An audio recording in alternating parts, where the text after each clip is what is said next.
bem? Hoje o nosso bate-papo vai ser com o advogado Thiago Carregal, que aceitou mais uma vez o nosso convite para estar aqui hoje para tratar de um tema muito interessante e que tem tudo a ver com essa época que estamos vivendo, da pandemia e também desse início de ano, final do ano e iniciozinho de ano que está chegando o Carnaval.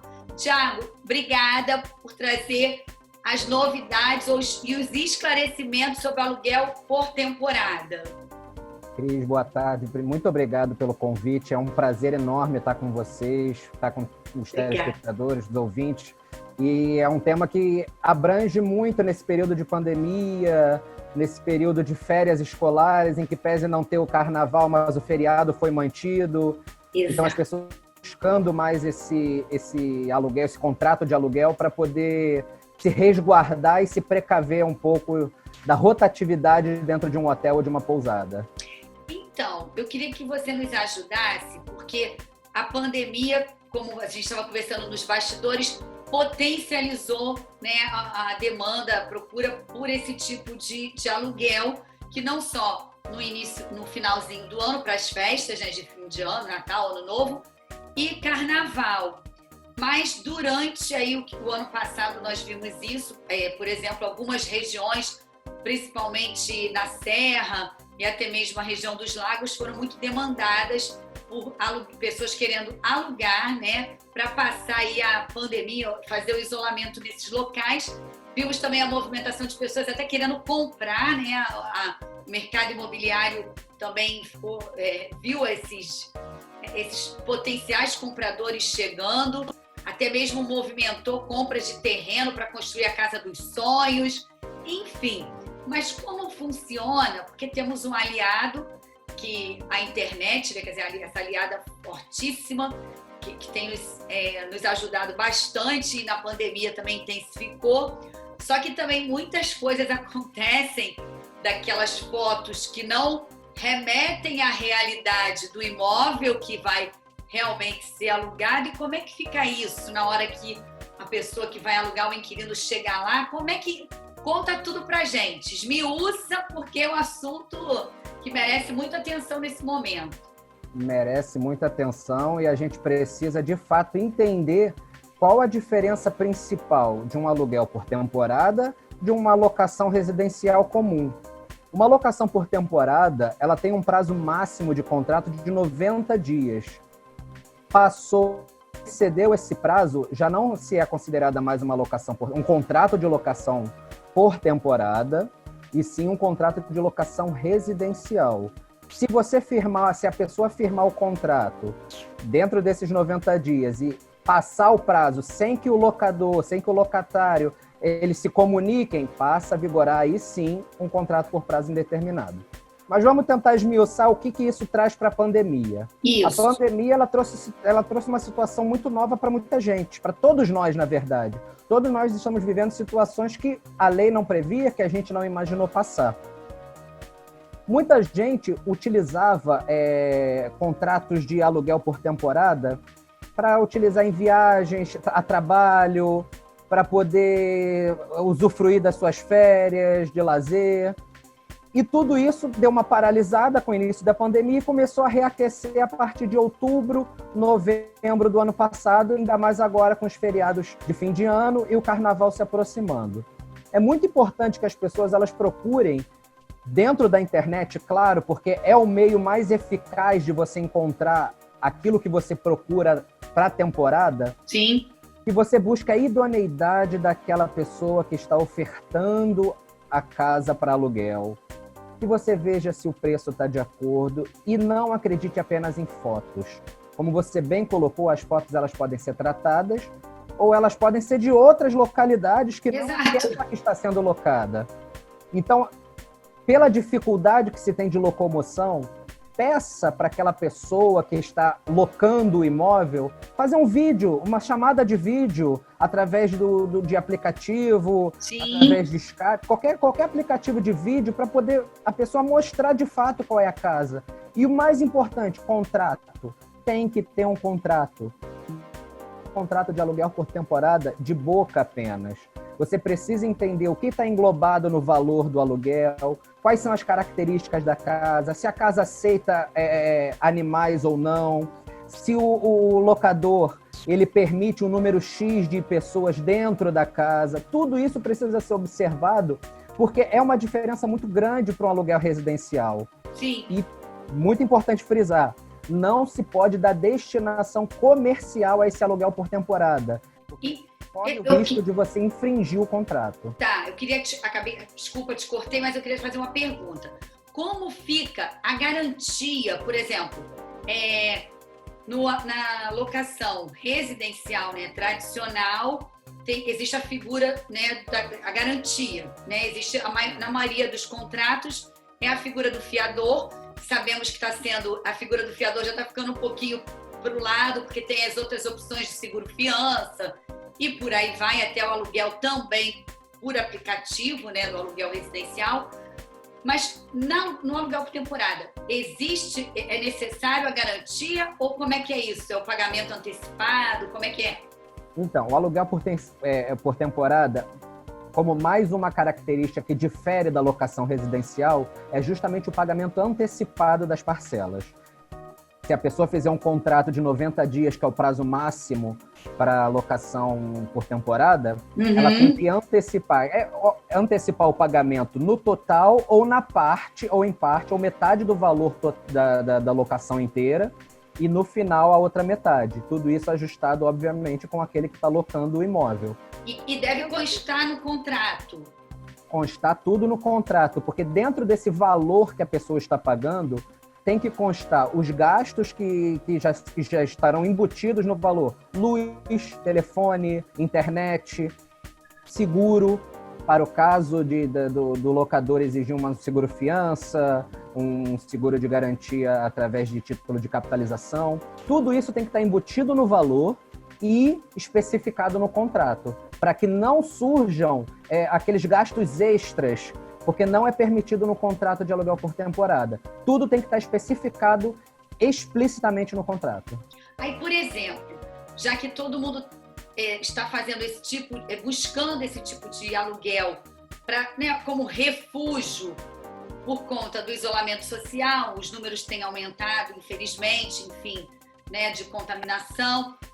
Aí, se a pessoa alugou tudo direitinho, cumpriu, e chegou lá não tem internet, como é que acontece? A quem reclamar? Enfim, já aconteceu esse tipo de situação? Você já teve casos assim? É muito comum, infelizmente acontecer, de pessoas locarem residências para passarem uma temporada de férias, por exemplo, de lazer apenas, e não ter um dos itens que é prometido no contrato. Por exemplo, a internet. Ele tem que cobrar diretamente do locador. Se o locador não puder prover aquele sustento, não prover aquele produto, aquele serviço que ele ofertou inicialmente, ele tem que conceder um desconto no valor do aluguel. Se já foi pago integralmente, devolução de uma parte, e se não foi pago, desconto na parcela que vai ser paga a seguinte. Porque entendi. Você tem que dar ao locatário tudo aquilo que você promete. A oferta ela gera obrigação ao proponente. Então, o proponente ele precisa cumprir tudo aquilo que ele oferta em contrato e na propaganda da locação do imóvel. Agora, você falou no início que fazer uma videochamada seria legal até para realmente ver, né, assim, enfim, que é realmente aquele imóvel, né, tudo direitinho, que está de acordo com que a pessoa, a família, enfim, vai alugar. Agora, não é feita uma vistoria, né? Ou porque existe essa vistoria no ato que se chega no imóvel, ou não é necessário? Nos contratos de aluguel por temporada, você não tem aquela vistoria que se tem no contrato de locação residencial normal. O que eu indico as pessoas fazerem sempre é visitar o imóvel antes de assinar qualquer contrato. De fato, para ver se a casa está oferecendo tudo aquilo que é proposto pelo locador. Como a gente está em tempo de pandemia, eu sugiro a videochamada para ver se de fato a casa possui o número de quartos que está oferecendo, se a estrutura da casa está de acordo com aquilo que se está oferecendo, se de fato tem o número de banheiros, se a casa está em ó, se a casa é aquilo que se está propagando para poder ofertar ao consumidor. Porque se não, ou não loca, ou se tem um desconto no final, ou a devolução de uma parte do valor já pago. Entendi. E priorizar ou delimitar, enfim, o número de pessoas, isso também tem que ser cumprido, né? Porque às vezes também quem está alugando acha, não tem problema, vem mais um, mais dois, mas tem todo ali para ele determinar o número de pessoas, é porque, né, tem camas suficientes, o uso de banheiro. Assim, não é isso ou eu estou errada? Não sei. Não, você está certíssima, Cris. E é uma das coisas que eu sempre falo para todos os meus clientes. Todos nós temos direitos, mas também temos deveres a serem cumpridos. E se num contrato, já na proposta e no contrato consta que aquele imóvel só pode receber, por um exemplo, 10 pessoas, a pessoa não pode levar 11 ou não pode levar 12 achando que isso vai passar batido, porque se o locador fizer uma vistoria nesse período de locação, ou ficar sabendo, ou alguém contar, algum vizinho que já conhece contar que excedeu o número, se tinha 20, 30 pessoas, ele pode aplicar uma penalidade naquela pessoa que está locando o imóvel. Se não constar em contrato, essa penalidade ela tem que ser definida entre as partes ou em juízo. Aí, por exemplo, nesse período de temporada, ele é até 90 dias, né?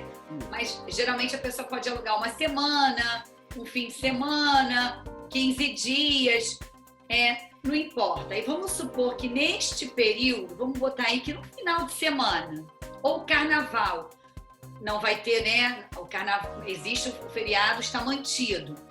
Então, vamos supor que a pessoa até alugou lá a casa, eram para 15 pessoas, aí já 16 pessoas, a casa no condomínio, fizeram besteira na parte comum do condomínio, na piscina, por exemplo.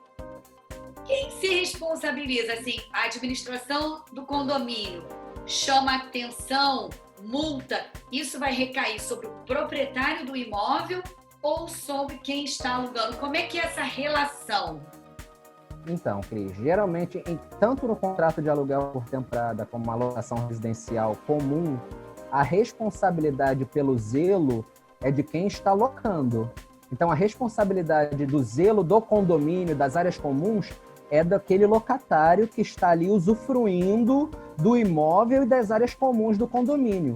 Todavia, a administração do condomínio, ela sempre vai buscar junto ao proprietário a reclamação pelo uso indevido das áreas comuns, numa ação extrajudicial ou judicial. Caso seja judicial, o proprietário ele entra com uma ação de regresso em face do locador, para que o locador seja responsabilizado e punido pelo uso indevido das áreas comuns, pelo mau uso das áreas de lazer, de tudo que engloba o condomínio, porque tem um contrato vigente. E nesse contrato vigente, o possuidor direto, momentâneo daquele espaço é o locador. Então, o proprietário precisa mover uma ação em face do locador ou indicar a administradora para que ela cobre diretamente do locador a responsabilização pelo uso indevido ou mau uso das áreas externas comuns do condomínio, porque ela pode fazer isso, já que se tem um contrato ativo que mostra que o possuidor direto daquele momento do imóvel é uma outra pessoa que não o proprietário. Entendi. Porque assim, a gente escuta cada caso por aí. Por exemplo, a pessoa alugou um apartamento de 3 quartos e aí colocou, sei lá, um número maior, pessoas dormiam na varanda e usavam o banheiro da área comum. Aí saía molhando aquilo tudo no condomínio todo. Quer dizer, isso também, assim, chega a ser, deve ser o que mais acontece. Não sei se, de repente, chega até a justiça ou tentam se resolver isso dessa forma. Porque, na minha opinião, alguém tem que ser punido. Ou o locador, ou o inquilino, não pode ser o condômino que não está alugando o imóvel dele. Não sou contra, pelo amor de Deus, não é isso. Mas eu acho que o bom senso tem que prevalecer, né? Lógico, é muito importante a gente amarrar tudo isso dentro do contrato. Por isso que eu digo que o contrato, ele é a mola propulsora da relação entre as partes. Se você estipula em contrato que no caso de mau uso, de uso indevido ou de reclamação da administradora do condomínio pelo uso dessas áreas comuns ou pelo mau uso ou por algazarras feitas fora do horário de silêncio, dentro do horário de silêncio, pelo possuidor, pelo locador daquele momento, isso já inibe a pessoa de tomar certas atitudes. E se tomar, vai estar estabelecido em contrato uma multa que o locador deverá pagar ao proprietário do imóvel ou diretamente à administração do condomínio em caso de imposição de multa ou responder judicialmente em caso de uma ação judicial. É importante isso ficar especificado, estipulado em contrato. Então, eu vou chamar um comercial que a gente já... O papo é tão polêmico que a gente está entrando, já vai entrar no segundo bloco. Eu queria que você falasse, assim, especificamente dessa cláusula. Como colocar ou como pedir que a pessoa coloque, né? O profissional que está elaborando o contrato. Já voltamos já. Até já.